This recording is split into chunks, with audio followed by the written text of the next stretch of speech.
2008 में bomb blast होने के बाद उस वक्त के एटीएस चीफ हेमंत करकरे साहब ने जिस तरह से इंक्वायरी की, साध्वी प्रज्ञा सिंह ठाकुर, कर्नल पुरोहित और इसी तरह मुल्क में एक भगवा आतंकवाद है, वो कहीं न कहीं मुल्क के सामने लाया गया।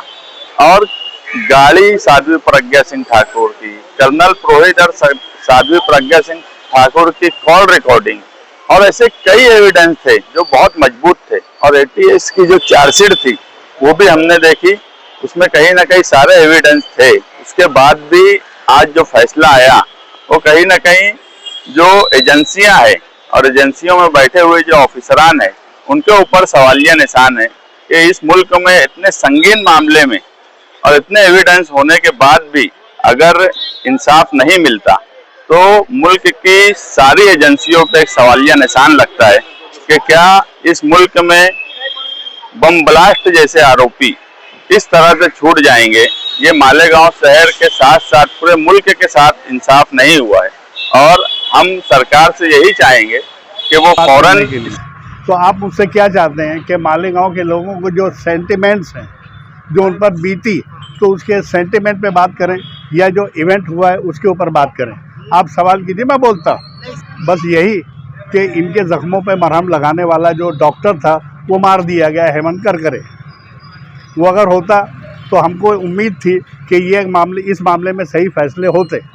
उस बम के आसाद हुए, यहाँ फुटेज वगैरह भी उसके लिए गए और कब्रिस्तान के पास भी यही हुआ। तो क्या बात है कि फॉरेंसिक टीम क्यों फेल हो गई? एविडेंसेस को प्रूव करने के लिए फॉरेंसिक टीम क्यों फेल हो गई?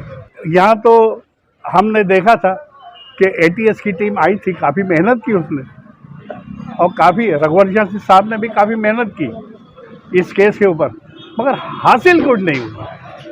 अभी कुछ माह पहले एनआईए जो है उसने कोर्ट से अपील की थी कि जितने भी अक्यूज्ड हैं उनके लिए सजाए मौत का ऐलान करें। अभी चंद महीने पहले की बात है। हाँ। और अचानक ये फैसला जो है वो उनके हक में चला जाता है। क्या बात है, क्या बात है। आपके ही बोलने से ये समझ में आ रहा है कि जब एनआईए ने उनके खिलाफ अपील की थी और इन्वेस्टिगेशन भी उसी ने किया था, अरेस्ट भी उसी ने किया था, और वही जब इस बात का क्लेम करती है they should be sentence to death, और उसके बाद भी दे आर बीन रिलीज, क्या बोलेंगे इसको आप? किसका फेल्यूर है? Who is responsible? हमारे सामने थी और हम ये समझते थे कि इसके अंदर आरोपियों को पकड़ा जाएगा।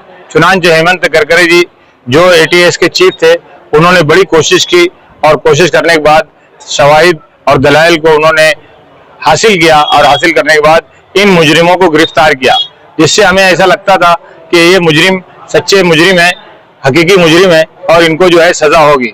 मगर 17 साल गुजर जाने के बाद आज जो है फैसला जो आया है वो हमारी उम्मीदों के खिलाफ फैसला आया है। इसलिए हमारा ये कहना है कि हम जो है इन मुजरिमों को सजा दिलाने के लिए हुकूमत महाराष्ट्र से अपील करते हैं कि वो इनके खिलाफ जो है ऊपर की कोर्ट यानी सुप्रीम कोर्ट तक जाए।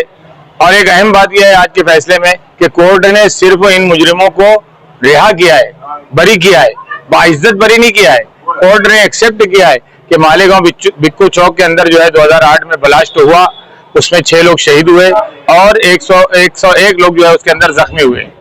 बम प्लांट किया गया था, उस मोटरसाइकिल की तफ्तीश मुकम्मल जब की गई तो उसमें साध्वी प्रज्ञा सिंह ठाकुर के नाम पर यह मोटर बाइक निकली। वहां से इस केस की तफ्तीश का सिमत और रुख तय हुआ और उसके बाद दीगर मुलजिमीन में कर्नल पुरोहित, रमेश उपाध्याय और दीगर लोगों को पुलिस ने गिरफ्तार किया गया। पुलिस ने अपने सबूत में, अपने एविडेंस में तमाम बातों का तस्करा किया। इन लोगों की वीडियो रिकॉर्डिंग्स जो फरीदाबाद में हुई, उज्जैन में हुई, भोपाल में हुई, इंदौर में हुई, जो अभिनव भारत की मीटिंगें हुई, उन तमाम मीटिंगों की ऑडियो वीडियो रिकॉर्डिंग्स जो है पुलिस ने अपनी चार्जशीट में सबूत के तौर पर पेश किया।